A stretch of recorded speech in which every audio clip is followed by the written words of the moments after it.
अस्सलाम वालेकुम दोस्तों, मैं हूं हुसैन अहमद और आप देख रहे हैं इस्लामिक क्रिएशन यूट्यूब चैनल। दोस्तों, आज आपके लिए लेके आया हूं एक्स मुस्लिम समीर डॉक्टर जाकिर नाइक रिप्लाई।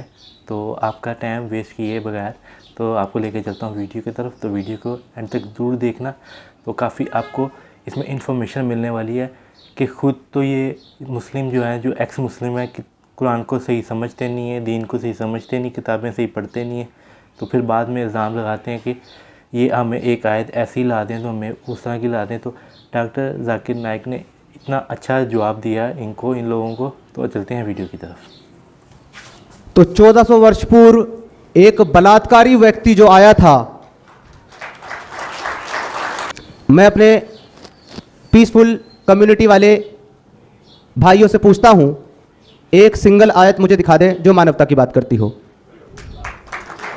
एक सिंगल 6662 आप रख लें, मेरे को केवल एक दे दें, मैं मान लूंगा इस्लाम इंसानियत का और अमन का मजहब। ये चिल्लाते हैं ना, Islam is very peaceful religion, इस्लाम अमन का मजहब है, इस्लाम भाईचारे का मतलब मजहब है। किधर तुम्हारी कुरान में भाईचारा नहीं, तो किधर से मजहब है भाईचारे का? जो भी दुनिया में ये कहता हो इस्लाम इज अ पीसफुल रिलीजन, उसको मेरा चैलेंज है, वो दुनिया का कितना ही बड़ा स्कॉलर हो, किसी भी कंट्री का रहने वाला हो, कैसा भी मुसलमान हो, वो आए इस टॉपिक पे डिबेट कर ले। अगर उसने साबित कर दिया Islam is a peaceful religion, अमन का मजहब है, इस्लाम इज अ पीसफुल रिलीजन, तो मैं वापस अपने सारे साथियों के साथ इस्लाम कबूल करने को तैयार हूं। अगर वो नहीं कर पाया तो उसको सनातन धर्म एक्सेप्ट करना पड़ेगा। अस्सलाम वालेकुम दोस्तों, एक्स मुस्लिम समीर जो कि एक मुर्तद है, उसने यती नरसिंहानंद सरस्वती के मठ में जाकर के इस्लाम के खिलाफ और मुसलमानों के खिलाफ जहर उगाला है और कुरान पर इल्जाम लगाते हुए कहा है कि कुरान में एक भी आयत इंसानियत के लिए नहीं है, मानवता के लिए नहीं है, सारी आयतें इंसानियत के खिलाफ है। और कहा है कि इस्लाम एक जालिम मजहब है क्योंकि इस्लाम तलवार के जोर पर फैलाया है। इस तरह से उसने इस्लाम पर इल्जाम लगाया और कुरान पर इल्जाम लगाया। बिल्कुल इसी सवाल को एक हिंदुस्तान के वकील ने डॉक्टर जाकिर नाइक से किया था, तो डॉक्टर जाकिर नाइक ने इस पर जवाब दिया है। तो चलिए डॉक्टर जाकिर नाइक का उस जवाब को देख लेते हैं और एक्स मुस्लिम समीर का जो जहर उगाला है उसे भी देखते हैं। चलिए वीडियो शुरू करते हैं। लास्ट पॉइंट मिस नहीं कीजिएगा दोस्तों, क्योंकि लास्ट में एक बहुत ही पॉइंट वाली बात है जिससे यह साबित हो जाता है कि इस्लाम तलवार के जोर से फैला नहीं है। चलिए वीडियो शुरू करते हैं और जानकारी हासिल करते हैं। तो 1400 वर्ष पूर्व एक बलात्कारी व्यक्ति जो आया था, जिसने पूरे संसार को एक ऐसे अंधकार में डालने का काम किया, अपनी काम इच्छा को पूर्ण करने के लिए ऐसी ऐसी शिक्षाएं दी कि आज उसको मानने वाला प्रत्येक व्यक्ति माता और बहनों को खेती समझता है और उनको केवल इस बात इस्तेमाल का की आपको अगले वीडियो में प्रयोग करने की वस्तु समझता है बलात्कारी लफ्ज का जवाब अगले और उनको वीडियो में। मारना और पीटना अपनी मर्दानगी समझता है। जब ये चीजें मैंने गौर की तब तो मुझे आभास हुआ कि यह व्यक्ति ईश्वर का कोई दूत, प्रॉफिट तो होना तो बहुत दूर की बात, ये शायद अगर हमारे आज के समय में हुआ होता तो शायद इसको 3 बार फांसी दी जाती।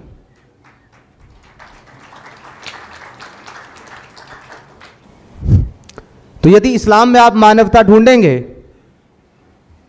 6663 आयतें कुरान के अंदर मौजूद हैं। मैं अपने पीसफुल कम्युनिटी वाले भाइयों से पूछता हूं, एक सिंगल आयत मुझे दिखा दें जो मानवता की बात करती हो। एक सिंगल 6662 आप रख लें, मेरे को केवल एक दे दें, मैं मान लूंगा इस्लाम इंसानियत का और अमन का मजहब। ये चिल्लाते हैं ना, Islam is very peaceful religion, इस्लाम अमन का मजहब है, इस्लाम भाईचारे का मतलब मजहब है। किधर तुम्हारी कुरान में भाईचारा नहीं, तो किधर से मजहब है भाईचारे का? केवल एक आयत सिंगल आपको मिलेगी, सूरे अल माइदा की आयत नंबर 32। और बड़े मजे की बात यह है कि दुनिया का हर एक इस्लामी स्कॉलर इसको कोट करते हुए कहता है कि देखो यहां इंसानियत की बात हो रही है, पर जब आप उस आयत के ऊपर गौर करेंगे क्योंकि उसकी डेप्थ को वो समझ सकता है जिसने अरबी को अंदर तक समझा हो और कुरान को अच्छी तरीके से समझा हो। तो वो आयत भी एक्चुअली इंसानियत के बारे में नहीं, मुसलमानों के बारे में है। कि मैं हरिद्वार नगरी का रहने वाला हूं, जैसे कि मैंने आपको बताया, वहां पर बाबा जी तैमूर लंग आया था। तैमूर लंग जो था वो उसने वहां पर हमला किया था, और हमारे हरिद्वार की जो इंस्टीट्यूशन है वहां पर आज भी वो हिस्ट्री आपको मिल जाएगी लिखी हुई। और कहता है वो मुसलमानों के लिए, इंसानियत के लिए एक दिन में 1,00,000 इंसान है। 1,00,000 से ज्यादा सनातनी हिंदुओं का सर काटने का काम किया था तैमूर लंग ने केवल हरिद्वार में। और जो बचे थे वो डर करके इस्लाम कबूल कर लिए थे। मेरे अपने एंसेस्टर भी उन डरपोकों में से एक थे। जो भी दुनिया में ये कहता हो इस्लाम इज अ पीसफुल रिलीजन, उसको मेरा चैलेंज है, वो दुनिया का कितना ही बड़ा स्कॉलर हो, किसी भी कंट्री का रहने वाला हो, कैसा भी मुसलमान हो, वो आए इस टॉपिक पे मेरे से डिबेट कर ले। अगर उसने साबित कर दिया Islam is a peaceful religion, Islam is a peaceful religion, तो मैं वापस अपने सारे साथियों के साथ इस्लाम कबूल करने को तैयार हूं। अगर वो नहीं कर पाया तो उसको सनातन धर्म एक्सेप्ट करना पड़ेगा।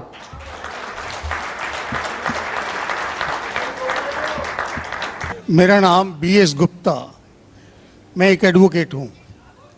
दो कम्युनिटीज़ जो भारत में रहती हैं जी, दो कम्युनिटीज़ जो भारत में रहती हैं, मेजॉरिटी कम्युनिटी 80% जिसको कहते हैं हिंदूस और 20% मुस्लिम्स, उनके बीच में गलत या सही ये भावना है कि इस्लाम जो फैला था वो तलवार के ज़ोर से फैला था। हिस्टोरिकल फैक्ट है या ये मिथ है कह नहीं सकते, लेकिन क्या ये सच है कि 3,000 से 6,000 तक हिंदू मंदिरों को गिरा के मस्जिद में बदला गया? क्या ये सच है कि स्पेशली औरंगज़ेब के वक्त में हज़ारों लाखों हिंदुओं को ज़बरदस्ती उनके जनेऊ काट के उनको मजबूर किया गया कि वो मुसलमान बने? भाई साहब ने 3 सवाल पूछे एक सवाल में। पहला सवाल कि हिस्ट्री से ये पता चलता है कि इस्लाम तलवार के जोर पे फैला कि नहीं, लेकिन ये मुझसे पूछ रहे क्या ये हकीकत नहीं है कि 3,000 से ज़्यादा मंदिरें गिराई गई थी और मस्जिद बनाए गए और बहुत से लोगों का कत्ल किया गया? ये बिल्कुल गलत है, अफवाह है। ये मैं कह सकता हूँ कि कुछ मंदिरें शायद गिराई गई होंगी, इससे मैंने कहा तो एक भी मंदिर नहीं गिराई गई। हो सकता है कि कुछ मुसलमान अपने आप को जो मुसलमान कहते हैं, अपने आप को जो मुसलमान कहते हैं, उनने आके कुछ मंदिरों को गिराया होगा और मस्जिद बनाया होगा, हो सकता है। लेकिन ये कहना कि 3,000 से 6,000 मंदिर गिराए गए, ये बिल्कुल अफवाह है, बिल्कुल गलत है, बेबुनियाद है, बिल्कुल बेबुनियाद है। कुछ मुसलमान राजाओं ने गलत काम किए होंगे, उससे आप इस्लाम को दोषी नहीं ठहरा सकते। अगर हिटलर ने 60 लाख यहूदी को जिंदा जलाया तो मैं कह सकता हूं कि क्रिश्चियनिटी खराब है? बिल्कुल बेबुनियाद है, वो हिटलर ने किया, बाइबल में तो ही लिखा है कि जलाना चाहिए। इसी तरीके से ये खाली अफवाह है।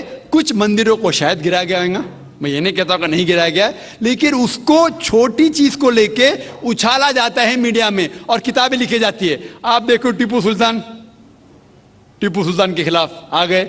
आज भी आप जाएंगे मैसूर के अंदर, उसके आजू बाजू आप देखेंगे तो टीपू सुल्तान के जो आंगन के अंदर है उसके अंदर मंदिर है। अगर आप ये कहते सच है कि 3,000 से 6,000 मंदिर को गिराया गया था, तो आप कैसे जिंदा बचे? आप कह रहे थे कि हजारों लोगों को कत्ल किया गया, आप कैसे जिंदा बचे? आप जिंदा बचे ये शहादत दे रहा है कि मुसलमान तलवार के जोर पे नहीं फैला।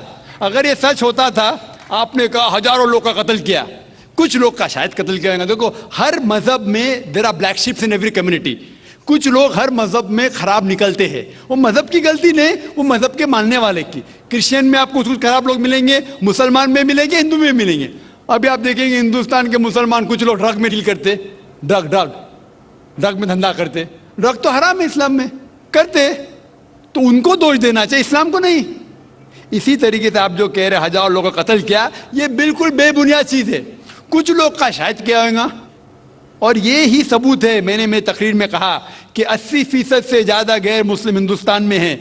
ये शहादत दे रहे हैं कि इस्लाम तलवार के जोर पे नहीं कितना फैला। प्यारा आप लोग को क्यों छोड़ा उन लोगों ने? नाइक साहब ने जवाब दिया है, आप reply उनके दिया रिश्तेदार है, तो नहीं थे और ना? आपने भी ये सुना आपको है। क्यों कितना छोड़ा? प्यारा ये गाइड करते 800 हैं, मिलियन, कितने अच्छे ये 80 ट्विटर करोड़ हैं। गैर मैं तो मुस्लिम को सलाम छोड़ा क्यों करता उनने? हूँ। क्यों छोड़ा? बहुत बड़े स्कॉलर हैं इस्लाम अगर के, बहुत नॉलेज है दमी इनके था पास। हुकूमत की 1000 साल सब लोग को मुस्लिम बनाते थे। इससे ये जाहिर होता है कि इस्लाम तलवार के बलबूते पे नहीं फैला।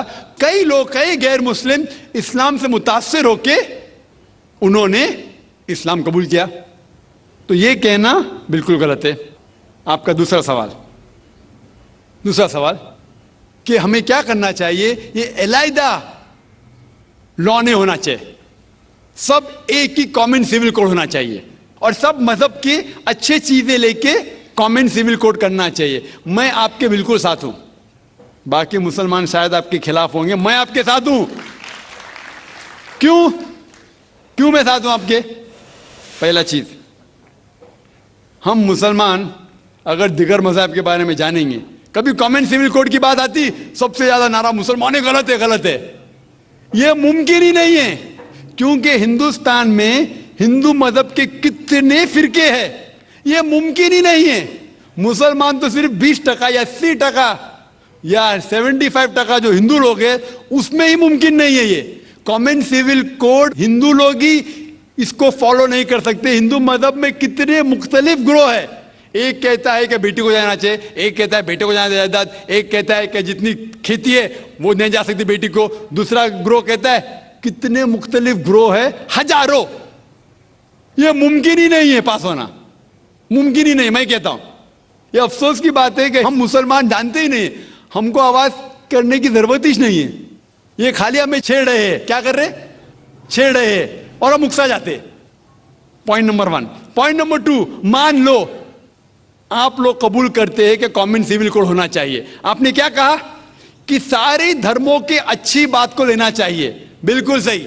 मेरा पहला सवाल, आप इस्लाम में एक चीज बताओ जो इंसानियत के खिलाफ है, तो हम निकाल देंगे उसको।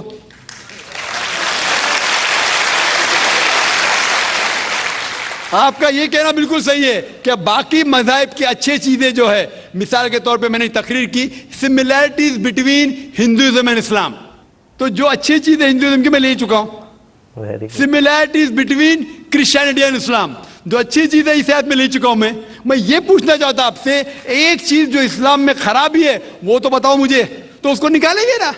लेकिन मंच के ऊपर जब डिबेट होएगा इंशाल्लाह मैं आऊंगा इंशाल्लाह।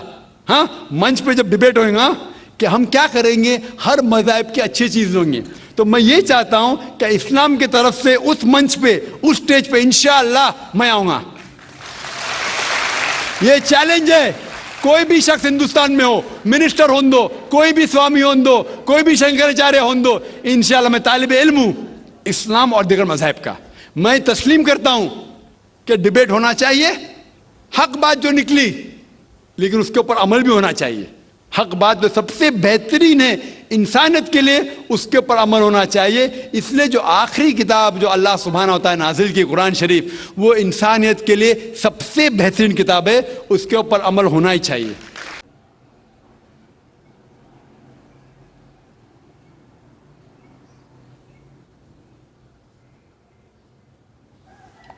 जी दोस्तों, आपको भी अच्छी लगी होगी वीडियो, कैसे उन्होंने अच्छा सा रिप्लाई दिया एक्स समीर के बातों को।